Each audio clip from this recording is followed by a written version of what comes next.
The King's Wish and Other Stories by Benjamin Elkin. The King's Wish. The King of Tam was a very good king. All day and every day he rode around Tam. He had to see that all were well and happy. One day the king saw a man with some fish. The king said, "Oh, it must be fun to fish. How I wish I had time to fish." The 3 sons of the king heard his wish. Son 1 heard it, son 2 heard it, and son 3 heard it too. That night the 3 sons went to see the king. Son 1 said, "Father, we heard your wish. We want you to have time to fish. Go and fish. We will do your work." The king said, "Why, you are just boys. But maybe you could do a king's work. Let us find out. I will give you a test. A king test. Come with me," said the king. "I will take you to the king test room." Now the 3 sons were in the king test room. They looked all around. Then the king called to them, "I have shut this door. This is the test. You must not open this door, but you must get out of the room. Can you do it?" Could they do it? They saw there was just one door. The king had said they could not open that door. Then how could they get out? Son 1 said, "We will have to find some other way." "Look," said son 1, "maybe we can get out that way. Let us try." Son 3 got up on top of son 2. Son 1 got up on top of son 3. Now son 1 could see out. "We cannot get out this way," said son 1. "We are all too big. We will have to find another way."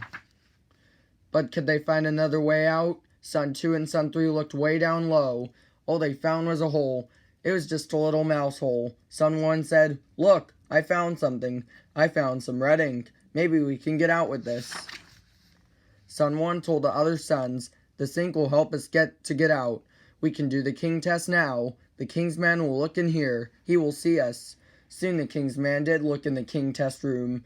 "Open that door," the king's man called. "Open that door. The king's sons are in there. I see that they are sick. Get the king." The men opened the door. They ran into the king test room. They saw the king's sons. The sons had red spots all over them. They looked very sick. The men took the sons right out of the room, right out of the door. And then the king saw that his sons were out of the room. He saw that the spots were just red ink. He said, "You did it. You got out of the room and you did not open the door. My men did."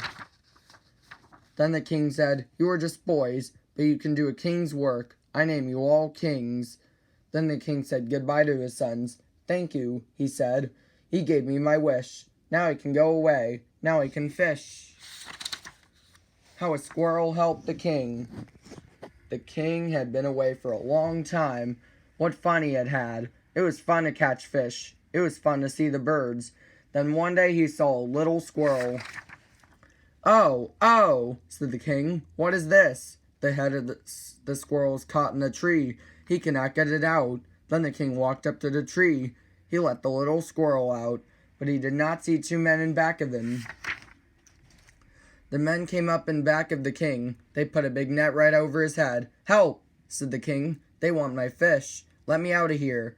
The squirrel saw what was going on. He did not like it. He thought, "The king helped me. Now I must help him." The squirrel hit the men. He hit the men with nuts. Bump! A big nut hit one man on the head. Bump! A big nut hit the other man on the head.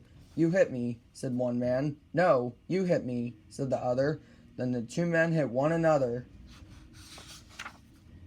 This was just what the squirrel wanted. He jumped down from the tree. In no time at all, he had a big hole in that net. In no time at all, the king was out. The men did not see him. Now the king wanted to get the 2 men, but how could he do it? The king came up in back of the men. Down came the big net. Down went the men. But could the king hold them? A wagon was coming, but it was far away. "Hurry, hurry," the king called. "I have bad men here. I cannot hold them long." The men in the wagon made the horses hurry. Fast, faster. They got there in time. They put the bad men in the wagon. "We will take them away," the wagon men said. "We are glad we could help you, good king." Then the king said, "Thank you, little squirrel. That was a good thing you did for me." Tomorrow I am going home. I will take you home to Tam with me. The big fire. The next day the king was up before the sun. He was happy, but all at once he saw something far away. It looked like a fire. There was a big fire in Tam. A big house was on fire, but no one in Tam saw the fire. "Oh," said the king, "they are all fast asleep." The king said, "I must do something fast." He had 3 arrows. He took one of them out. "I must hit the town bell with this arrow," said the king. "I must wake someone up. I must wake up my sons." The king let the arrow fly, but the arrow did not hit the bell. It fell in the lake. Now one of the king's 3 arrows was gone, and now another big house was on fire.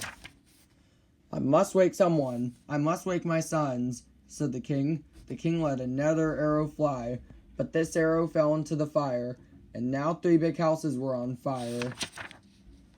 Now the king had just 1 arrow, his very last arrow, a very big arrow. The king said, "I must hit that bell. I must wake someone in my town." He let the big arrow fly. It did hit the bell. Would the king's sons hear it? Would someone in all of Tam wake up? The king's sons did hear it. Now at last, they did wake up. The king's sons ran out. "Get water! Get water!" they called. The king's sons told everyone just what to do. It took a long time, and it took a lot of water. But at last, the big fire of Tam was out. "We did it," said Son 2. "We put out that fire. We are very good kings." But then Son 1 found the arrow. He found the big arrow of the king. "Look," he said, "it was our father who hit the bell. We were fast asleep. He had to wake us up. I guess we were not very good kings after all." Then the sons saw the king coming. "Father," they said, "we were not good kings." "Yes, you were," said the king. "You were just boys, but you did what you could. From now on you will work with me." All in the town of Tam heard this, and all in the town of Tam were happy. The end.